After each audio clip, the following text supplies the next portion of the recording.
What a thrill for me to be here with the great Geraldine Brooks. Thank you all for being here early in the morning. This is early for me and Geraldine. We've had our coffee. Can I just see a quick show of hands, because the book's been out for a bit and I know it's very popular. How many people have read the book in here? Oh, yeah, my. Good. Okay, that's great. It's a beautiful book. It's a very moving book about your incredible husband, Tony, whose work I also loved and admired.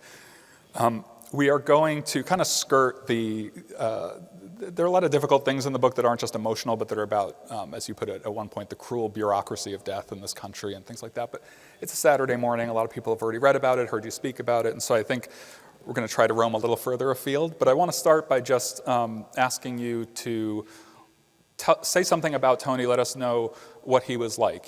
Not everyone is lucky enough to have a great novelist bring their personality to life on the page. But how would you introduce him to people?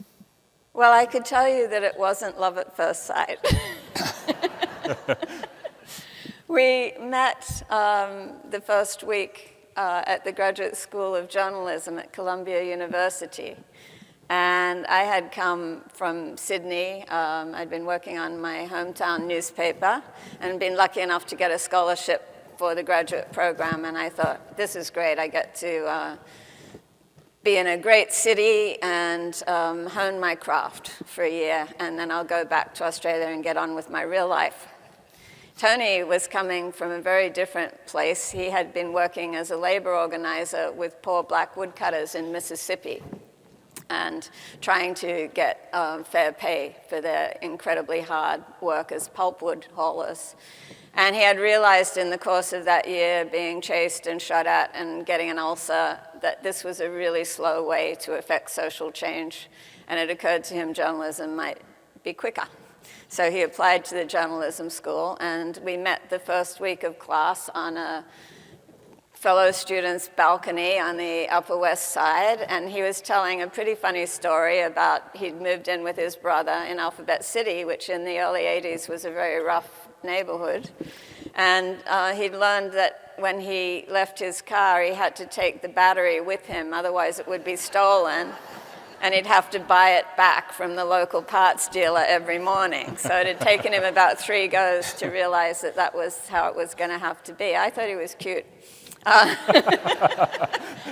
the next day was the big assembly in the grandiosely titled World Room of Columbia University, and the even more grandiose then dean of the school, Oz Elliott, gave us a very rousing speech. Anyway, I saw the cute tousled blonde on the other side of the hall, and I waved to him, and he didn't wave back.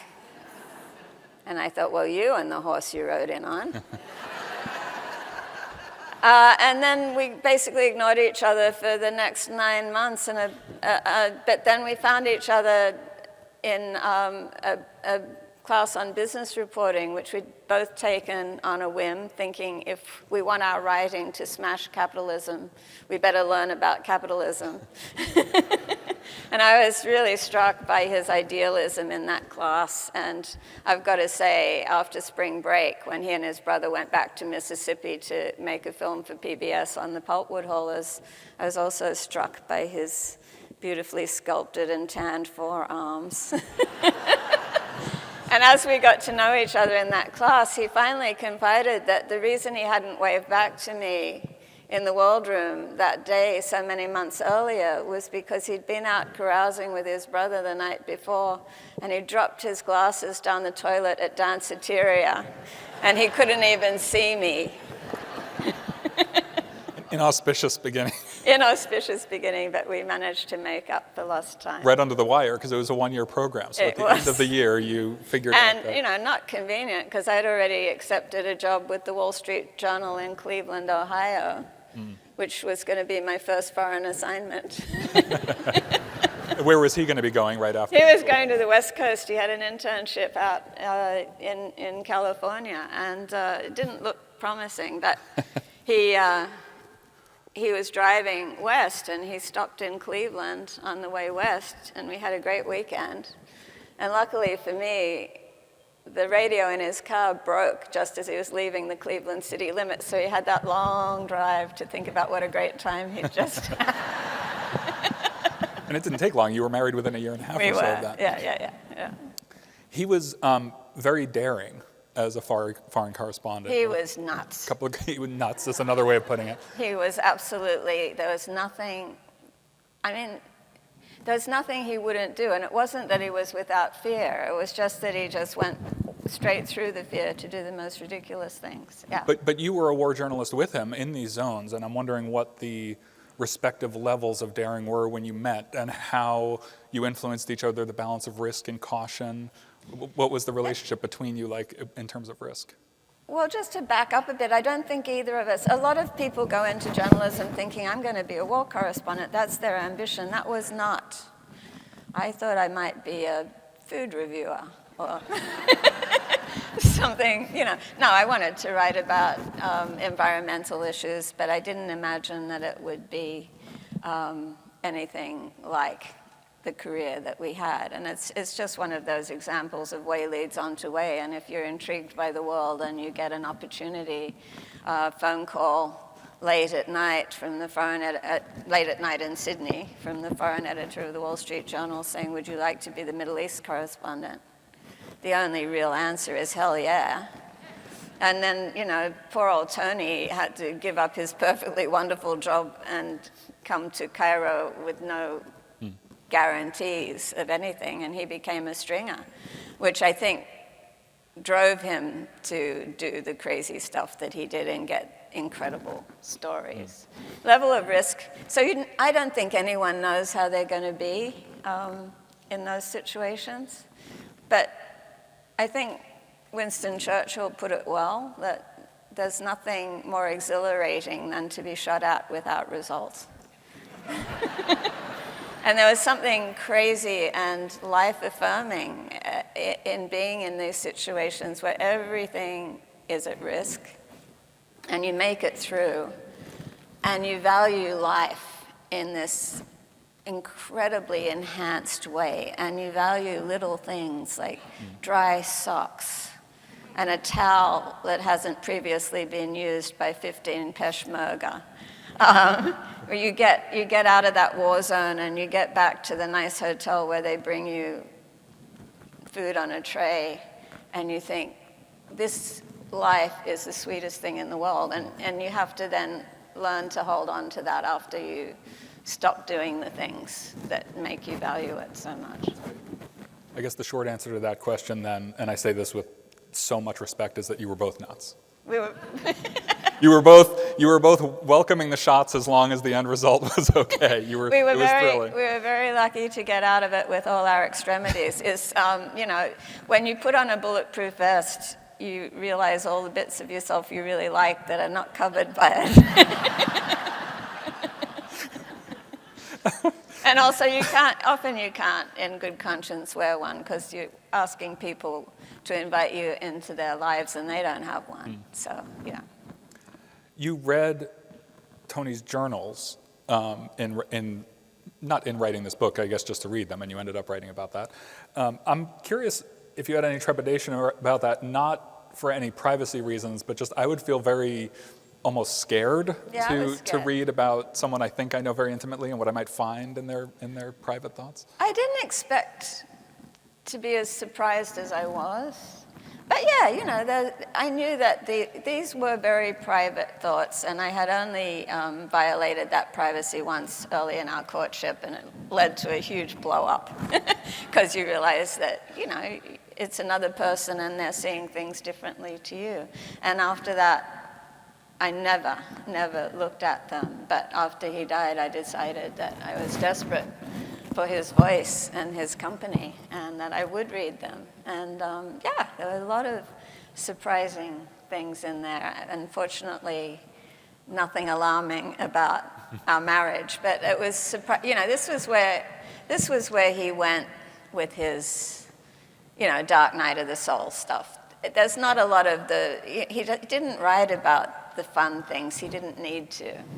He went there when he was feeling insecure and troubled, and so it wasn't hilarious reading by any means. I found much more of that in his letters.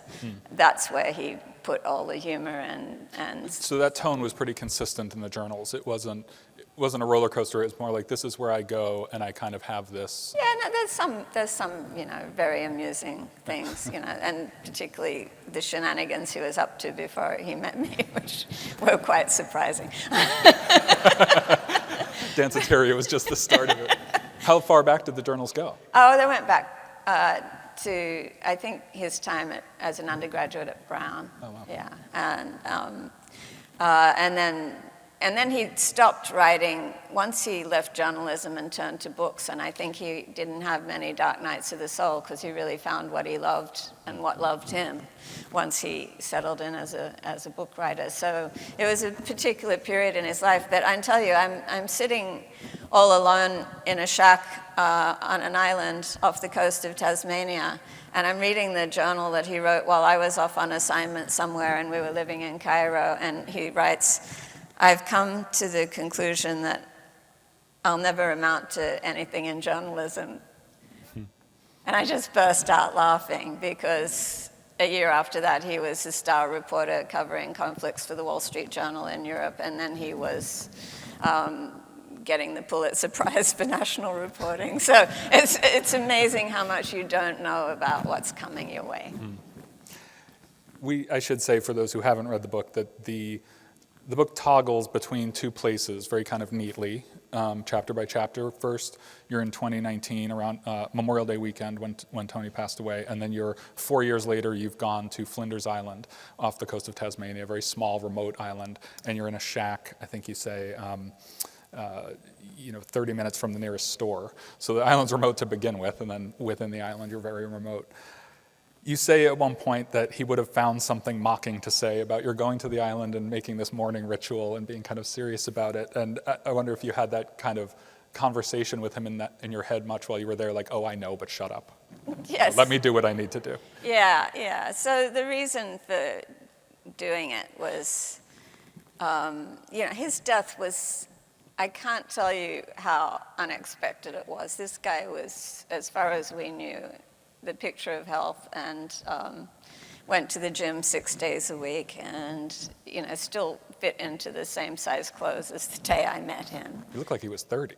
He really, and he acted that way too. And then he dropped dead on the border between here and Chevy Chase, and it really literally dropped dead after having brunch. He was on book tour, and I was not in any way prepared for this, and then I went into this, the whole bureaucracy of death that crushes you and doesn't give you time and space to do the work of grieving and getting yourself into any kind of emotional shape.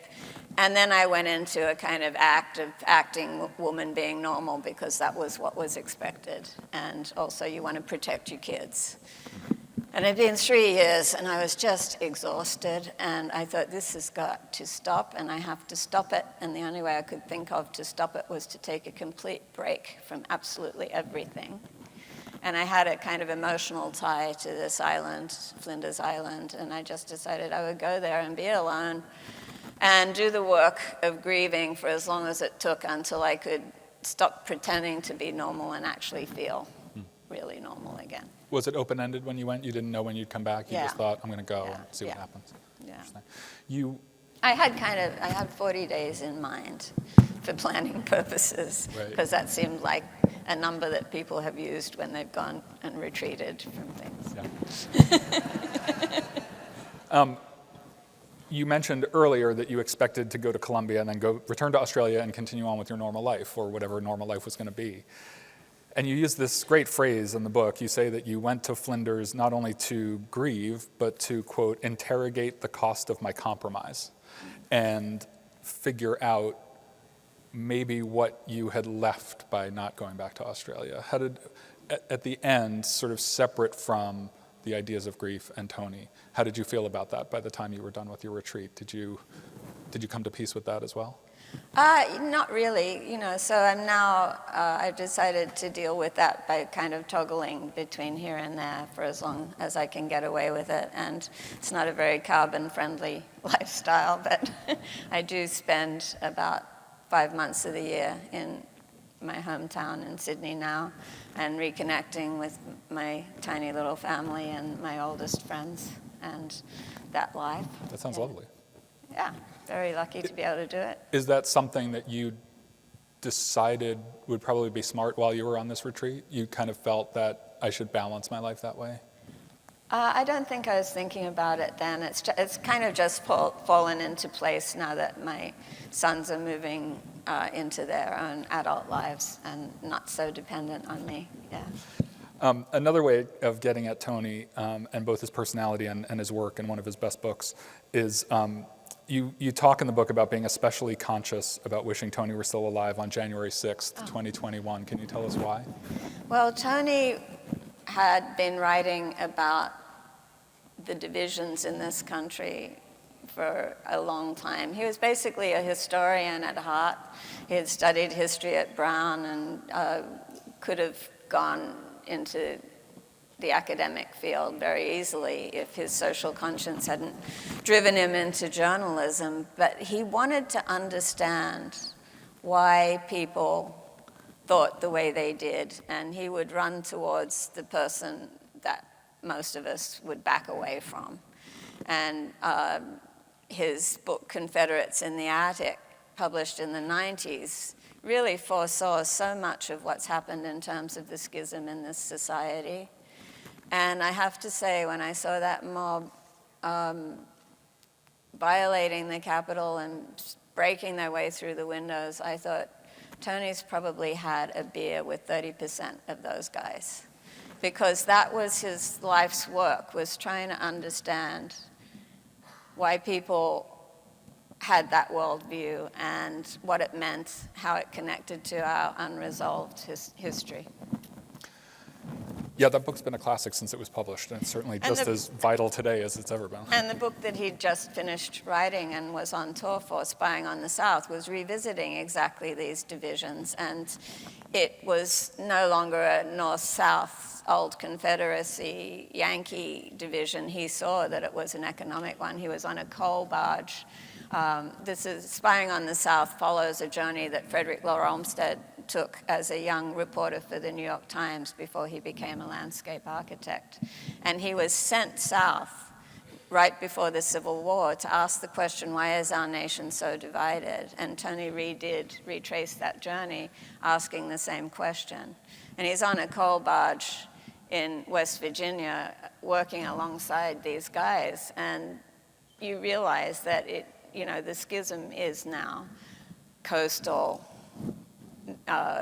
middle of the country, economic haves and have-nots. And he had really interrogated how this fracture was occurring. Mm-hmm. Yeah, both those books are great, and the rest of his books are great too. I hope that, a lot of people probably are familiar with his work, but those who aren't, I think, will find it through this book, which is another great part of this book being in existence, I think. And a lot, the beauty of the way Tony wrote, I think the only book that it doesn't have a lot of laughs in it is his book about John Brown, Midnight Rising. That is like the only one that he wrote as pure history. The rest of them have a lot of he was still doing crazy, antic things, even as he turned 60.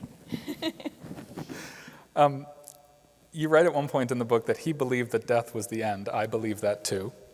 And I wonder if you still believe that, and also whether, and this, I've been thinking for 48 hours about how to phrase this because it's kind of complicated, but did you learn anything through this process about death in general and your feelings about it rather than the grief for Tony in particular?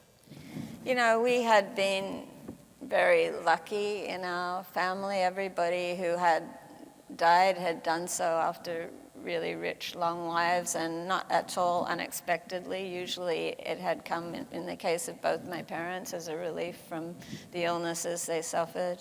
Also for Tony's parents, we hadn't had a death out of order in this way.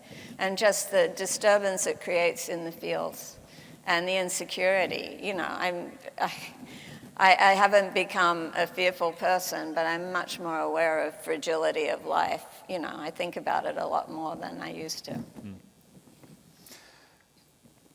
Your life as a novelist, in the book, you you talk a few times about the fact that you were in the process of writing Horse, which I'm sure many people in this room have read as well. It was a big bestseller. And in this area especially, it was at the top of the Post bestseller list for, it felt like it's probably still there. Bless your hearts, all of you. Bless your heart.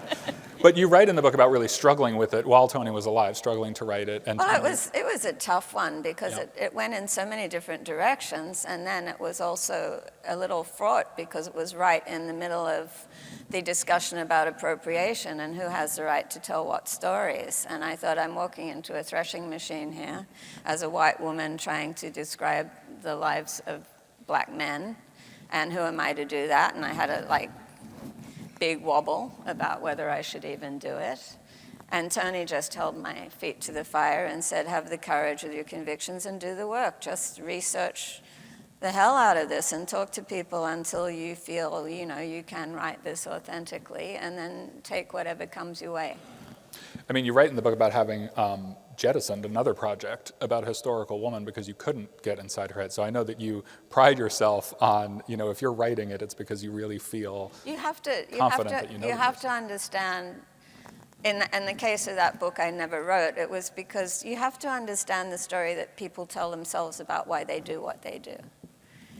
Everybody has that story. I don't think even Donald Trump gets up in the morning and looks in the mirror and says, I'm going to immiserate a whole bunch of people today.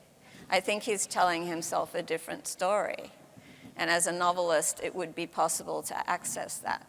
But I couldn't access the story that this woman told about how she had adopted and abandoned a child. I just could not find a story that she could have told herself, knowing what she was abandoning that child to. And so I had to, because I couldn't, I had to give that up, yeah. But then you write in the book that Horse, with a tone of light surprise, I think, you write that Horse now seems as if it might be the one that readers like best of all. So how do you feel about the book now, given both the difficulty that it presented, but also the incredibly emotional time that divided writing the first and the second half of it? Well, obviously I'm really happy about how it was received, and I was particularly proud and pleased that I got the Anisfeld Wolf Award, which is for literature that embraces diversity, and it's been known for a long time as the Black Pulitzer, and to receive that award was really affirming.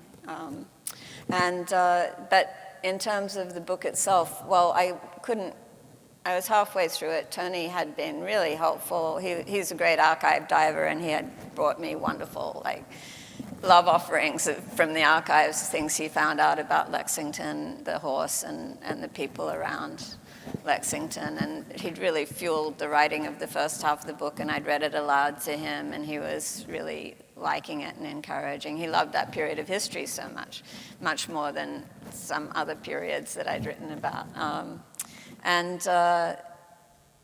But after he died, I could not get back to my desk. I could not have the kind of focus you need. I could barely read, much less write fiction. And it took me a year and the pandemic and the enforced quiet of the pandemic to finally crawl back to my desk. And I realized I needed to finish the book so I could dedicate it to him.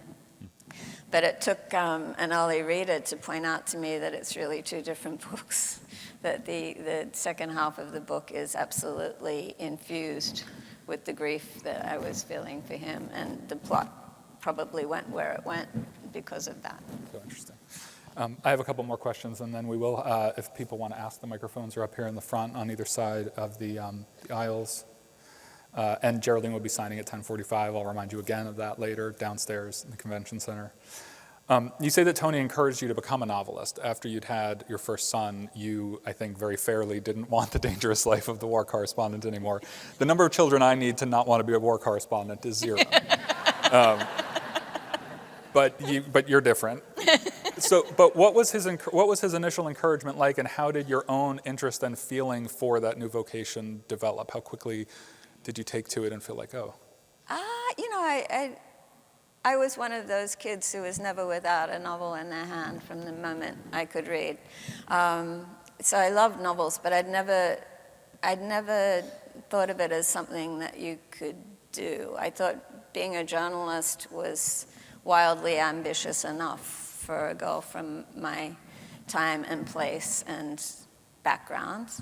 And I was very, very happy in that career. But yeah, as you say, once I had an infant, I wasn't about to go off on these long open-ended assignments, because you have to follow the story wherever it leads. You can't just say I'm going for 3 days to cover a civil uprising or the Battle of Fallujah. It doesn't work like that. You're embedded in there. And I didn't want to do that, and I thought, well, I'll just freelance. But when you've done that kind of work for a decade, that's all anybody thinks of you for. So I wasn't getting calls from people to say, why don't you go and hang around a swimming pool with Brad Pitt and write us a profile? It was always, do you want to go to Afghanistan? Or, and I'm like, no, because I have to nurse my baby in an hour and a half. So it was a bit of a quandary about what I was going to do, and I was finishing my second book of nonfiction. And there'd been this story banging around in my head for 10 years since we'd wandered into a little town in the Peak District in England, and the extraordinary story laid out in the parish church about what had happened when bubonic plague struck the village in 1665, and the villagers voluntarily quarantined rather than flee and spread the infection, which is the only time in history that a community is voluntarily quarantined. And I thought I'd write about that, and at first I was thinking nonfiction, but when I went back to Eam, there was nothing, because it was a village of illiterate lead miners and shepherds, and nobody had set down a record of what it was like to live through that year of quarantine. So the only way to engage with the material was through imaginative empathy and to try and write a novel, and I had no idea if I could. So I wrote 3 chapters, and I sent them off to my nonfiction agent, Chris Dahl, and I didn't hear anything, and I thought, oh, it sucked. And she's too polite to say. And then I think it was 4 or 5 weeks later, she called up and she said, I've sold your book. Is that right? And then I had to write it. And lucky for me, somebody wanted to read it. And I got to keep doing it. I'm glad I asked. I don't think I'd heard that story. That's great. I've heard you say that you weren't thinking of a readership when you wrote this book, which isn't surprising to me, but that you do when you write your novels, very much so. Oh, yeah. Which was partly interesting to me because I imagine you've always had a very strong relationship with your readers. I think the introduction called you beloved, and I had that written down too, because I think there aren't many novelists who are, but I think you're a beloved novelist. But I also imagine that the response to this book has been both different and its intensity has been different. What has the reaction been like from everyday readers? It's been overwhelming. I have never got so many notes and emails about a book. I had no, I should have understood, because it's coming for all of us. And if you have written or emailed to me, I will write back, but it's taking me a while, because I can only do it in short bursts, because some of the stories that people share are so intense. And I'm usually assiduous about answering, and I will, I promise. But it's just, it's been a lot. But there's been a couple of stories that have just made me feel so good about writing this book, and the best one was a woman who wrote to me and said she read the book and she sent her husband for his first cardiology assessment, and he went straight to surgery because he was over 90% occluded and probably would have died.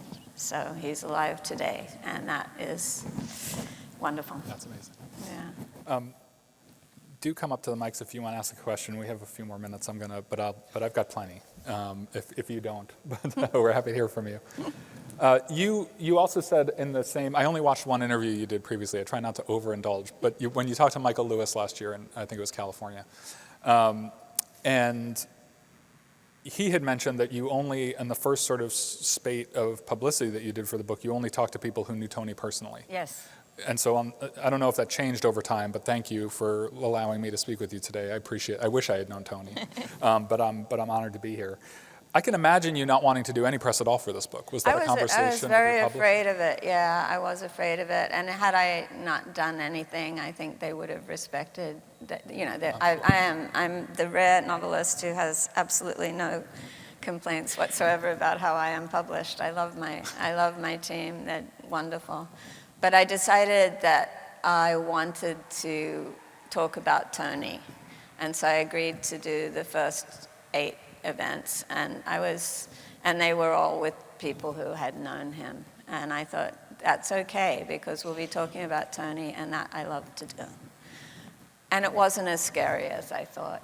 You know, it's not like usually when I go on book tour. When I went on book tour for Horse, I basically spent 20 minutes talking about my misadventures as a horsewoman, and it's a lot of fun, and how that led to the book, and you know, it's basically just a hilarious exchange with readers, and it's very warm and everything, and this is different, so, yeah. Hi, is it working? We can hear you. Okay. I'll shout it out. Here we go. Geraldine, I was wondering what you're working on now, because the future is so present, and you're so needed, so I'm wondering what's getting your attention and where you're going to go with that. Well, I just finished working with Kamala Harris on her book, 107 Days, which is the story of the campaign.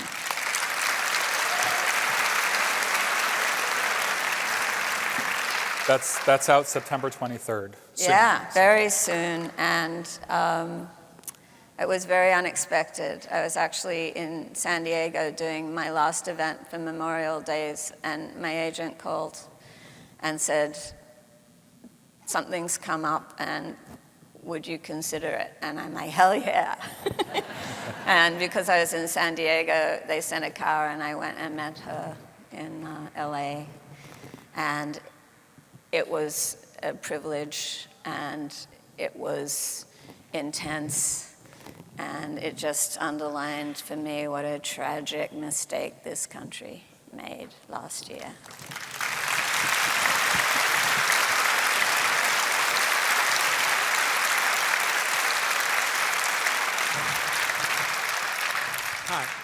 Hi.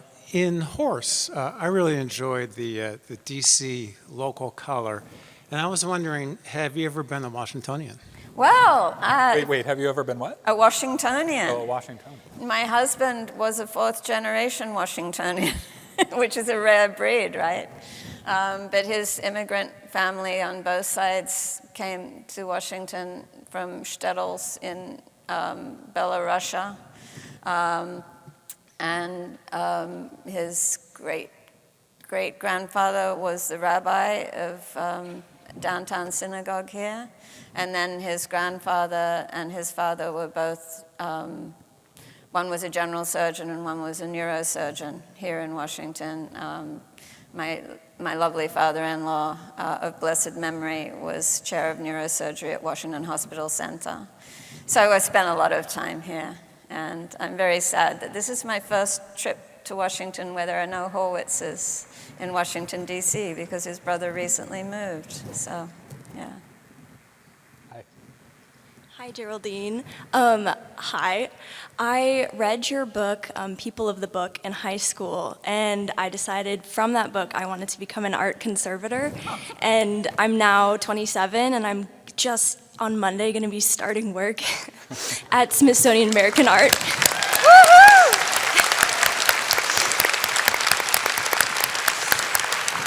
So first, I wanted to say thank you for writing that book. I think it's touched me and a lot of my friends. I'm texting my friends right now being like, I see her on stage. But I'm wondering what gripped you about conservation, and if you have any connections now to conservation, or if you've kept up with that connection.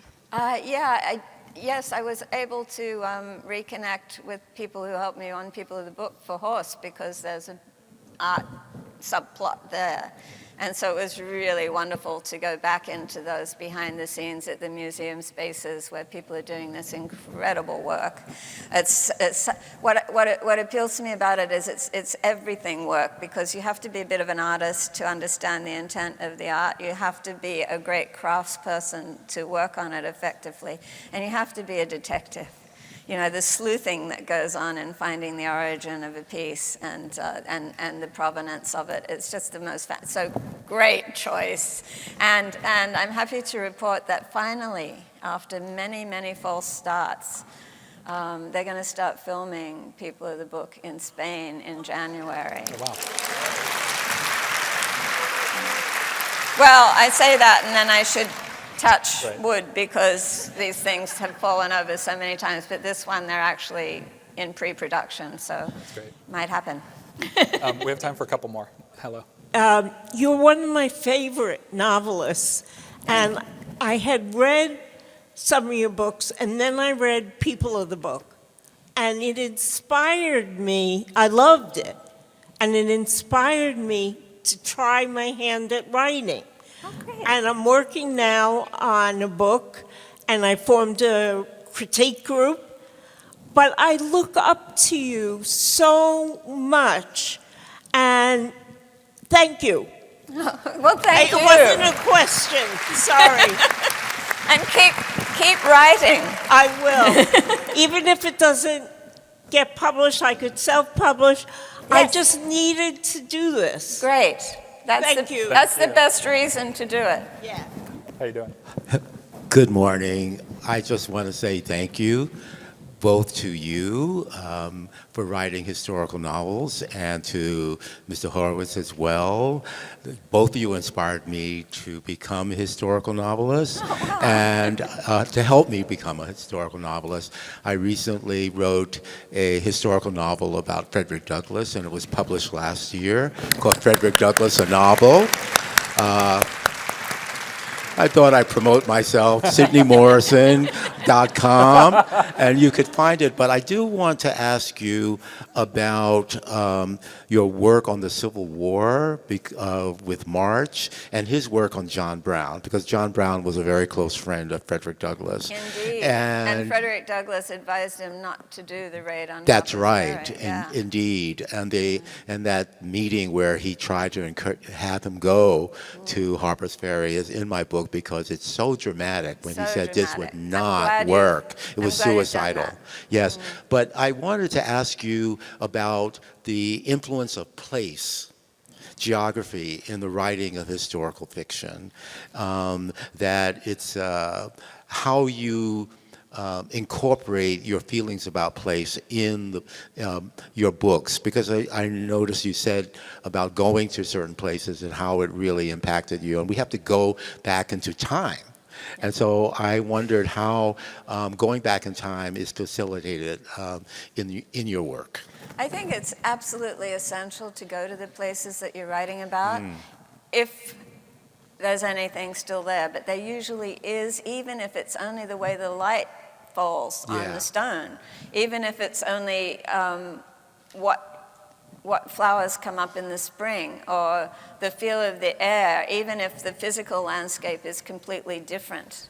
I'm a great believer in going to the place. And when I was briefly, I had a stint as a visiting lecturer in creative writing at Harvard. And I was shocked that kids thought they could do it by Google Earthing. Yes. Don't be doing that. Yeah, okay. Do not be doing that. You've got to get your butt to the place Yeah. and hang out there. And if I hadn't gone to Venice for the section of People of the Book, I would have made some tragic mistakes, because I wouldn't have understood that the ghetto was separated from the main city by a bridge that was not much bigger than this table. So it was a very intimate thing. Yes. And when I imagined the ghetto on an island, I saw it as like a more distant thing. But you have to go and walk the streets. I didn't understand Harper's Ferry until I stood above Harper's Ferry and looking down at that confluence of the Potomac and the Susquehanna. You're It's absolutely one of the most right. dramatic landscapes. Yes. Yeah. Thank you so much. And seeing the- anybody who hasn't been to Harper's Ferry should go. It's fabulous. Thank you so much. Thank you. I'm so sorry to cut off what's the most heartwarming crowd I've ever had for a conversation. A lot of inspiration in the room. I love that. We now have a very special presentation Can we just from do one last quick? I have a very quick one. Geraldine's the star, so I'm not going to overrule her. But Thank you. You had mentioned an earlier project that you didn't pursue on adoption, but I wondered if you are considering writing about adoption or adoptive parenting later in your career. I'm not, because I feel like that would be getting into my son's own story, and that story is his, and he will tell that in his own time and in his own way. But I'm agitating. I'm agitating about certain discriminations against adopted kids. That's what I do in my copious free time, is write letters to politicians. thanks, Geraldine. We now have a very special presentation from the Acting Librarian of Congress, Robert R. Newland. Don't forget to meet Geraldine at her signing, which starts at 10:45 in the lower level of the Convention Center. But Robert, come on down. Oh,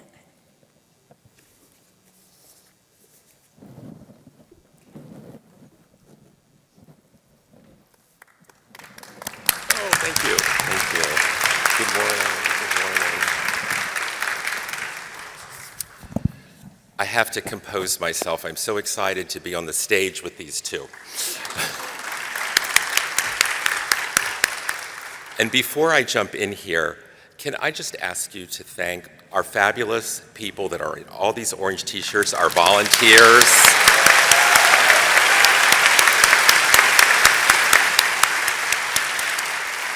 We have library staff, volunteers from the public, Junior League. We could not do it without them, so we're so, so grateful to all of you. I also want to thank our James Madison Council, the library's major philanthropic group, for sponsoring this stage and the festival. So I'm making a lot of speaking appearances today. I think this is number 6. But I have to tell you, this is the one I have been most looking forward to. I have the great honor of conferring the Library of Congress Prize for American Fiction. The prize honors an American literary writer whose body of work is distinguished not only for its mastery of the art, but also for its originality of thought and imagination. The award commends strong, unique, enduring voices that, throughout consistently accomplished careers, have told us something essential about the American experience. Previous winners of the prize include George Saunders, James McBride, Don DeLillo, Louise Erdrich, who I had the pleasure of meeting, Toni Morrison, Marilynne Robinson, Philip Roth, and Colson Whitehead. This year's winner, Geraldine Brooks, is the author, yes,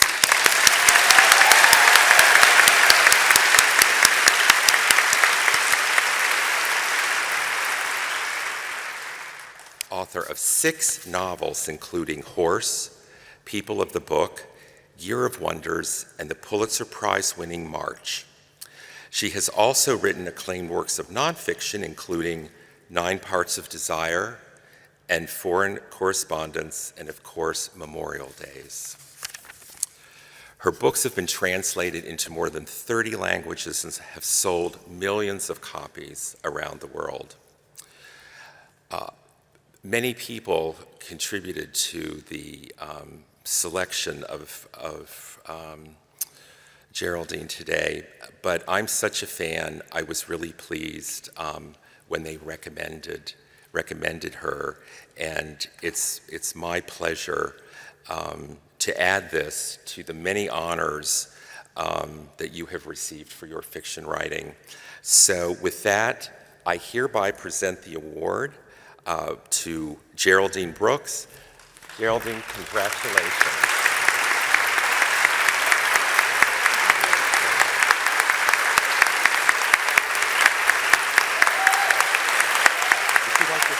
Would you like to say something?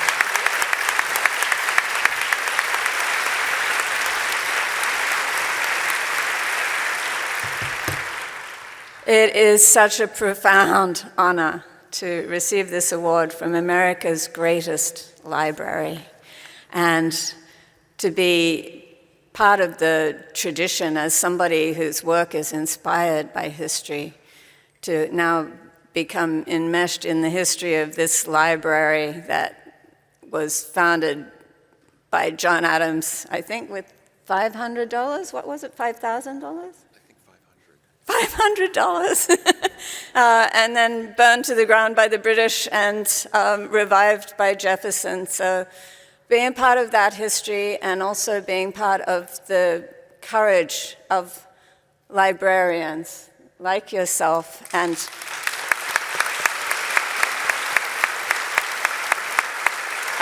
like Carla Hayden.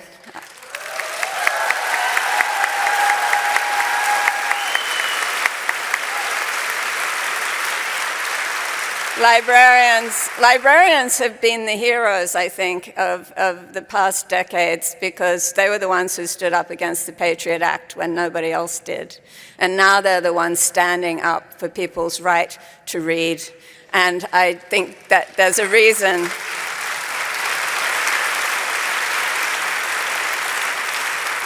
When my oldest son was 10, he was obsessed with a game called Warhammer, and it was all these scary-looking warriors. But the biggest and scariest one was the librarian, because they are the ones who have access to knowledge and can share it with us all. And may they continue to lead us to the courage that we need in these times.